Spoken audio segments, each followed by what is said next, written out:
हर खबर पर होगी आपकी पकड़। डाउनलोड कीजिए एबीपी लाइव ऐप। इस वक्त बड़ी खबर आ रही है कोरोना से जुड़ी हुई पंजाब से। पंजाब के होशियारपुर और लुधियाना में 50 श्रद्धालु कोरोना पॉजिटिव हुए हैं।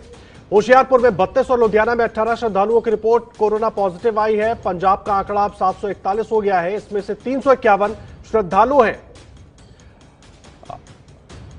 और एबीपी न्यूज ने सबसे पहले खबर दिखाई थी आपको किस तरह से श्रद्धालुओं को लाने में लापरवाही की गई और उसके बाद मामले लगातार बढ़ते गए। पंजाब का पूरा ग्राफ भी आपको दिखाएंगे और 4 दिनों में मामले कैसे दुगने से ज्यादा हुए, कैसे दुगने से ज्यादा लोग संक्रमित हो गए, यह बहुत बड़ा सवाल है।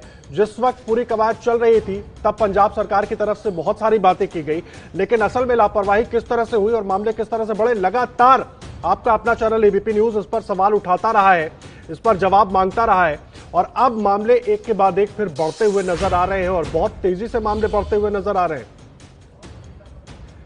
पंजाब सरकार की तरफ से ये बहुत बड़ी लापरवाही दिखाई दी है, जिसकी वजह से अब लगातार संक्रमित लोगों की संख्या बढ़ती जा रही है। होशियारपुर और लुधियाना में 50 श्रद्धालु कोरोना पॉजिटिव हुए। होशियारपुर में 32 और लुधियाना में 18 श्रद्धालुओं की रिपोर्ट कोरोना पॉजिटिव आई है।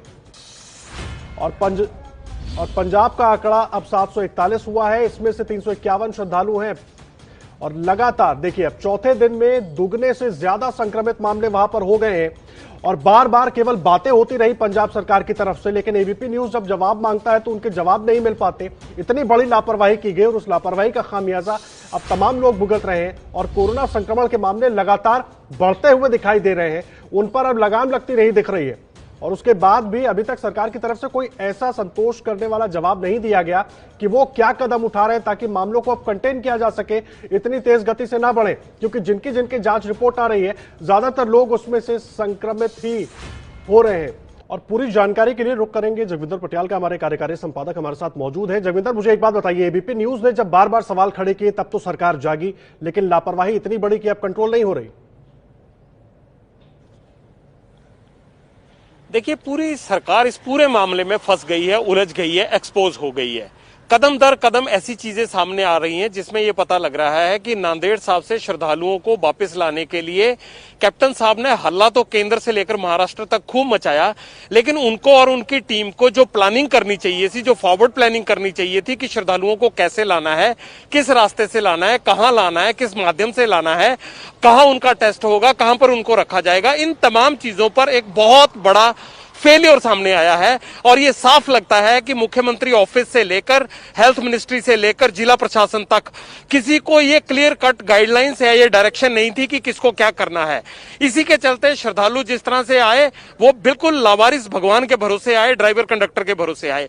उसके बाद क्वारंटीन सेंटर कहां होंगे पंजाब में पहुंचने के लिए, ये कागजों में तो बहुत कुछ कहा, मुख्यमंत्री ने भी कहा बहुत कुछ, लेकिन उन श्रद्धालुओं को 2.5-2.5, 3-3, 4-4 घंटे और कई इलाकों में तो पूरा दिन जो है उनको बसों के अंदर बैठकर गुजारना पड़ा। उनको ये नहीं पता था कि 2 श्रद्धालु यहां उतारे जा रहे हैं, 4 उस क्वारंटीन सेंटर में उतारे जा रहे हैं। वो परेशान रहे।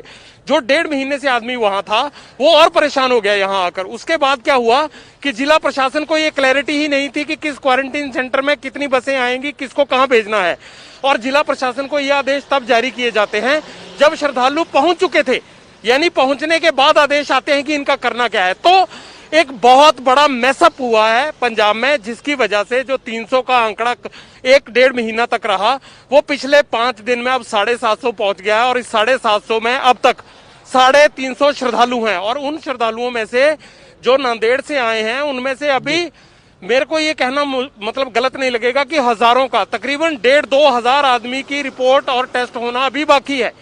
तो आप सोचिए कि सरकार के स्तर पर कितना बड़ा मैसअप हुआ है। अब टोपी ट्रांसफर की जा रही है कि किसकी कहां गलती हुई, लेकिन इस लापरवाही के लिए कैप्टन सरकार को एक बड़ा कदम उठाना चाहिए। उन लोगों को उनकी अकाउंटेबिलिटी। जगविंदर, मुझे एक बात बताइए, लापरवाही तो हो गई, टोपी ट्रांसफर हो रही है, लेकिन अभी तक कैप्टन अमरिंदर की तरफ से, मुख्यमंत्री की तरफ से कुछ कहा गया है? वो क्या कहेंगे? क्योंकि अगर कुछ कहेंगे तो वो खुद फंस जाएंगे कि आप क्या कर रहे थे, ऊपर देख रहे थे। तो सवाल यही उठ रहा है कि इसमें अगर एक धागे का एक सिरा पकड़ा गया तो ऊपर तक सभी खींचते चले आएंगे।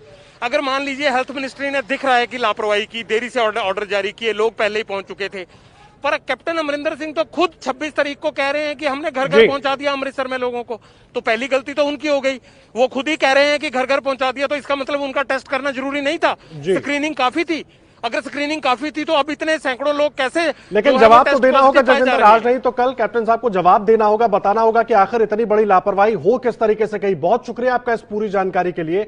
सवाल यही है कि आखिर इतनी बड़ी लापरवाही हो किस तरीके से गई और मामले अब लगातार बढ़ते जा रहे हैं।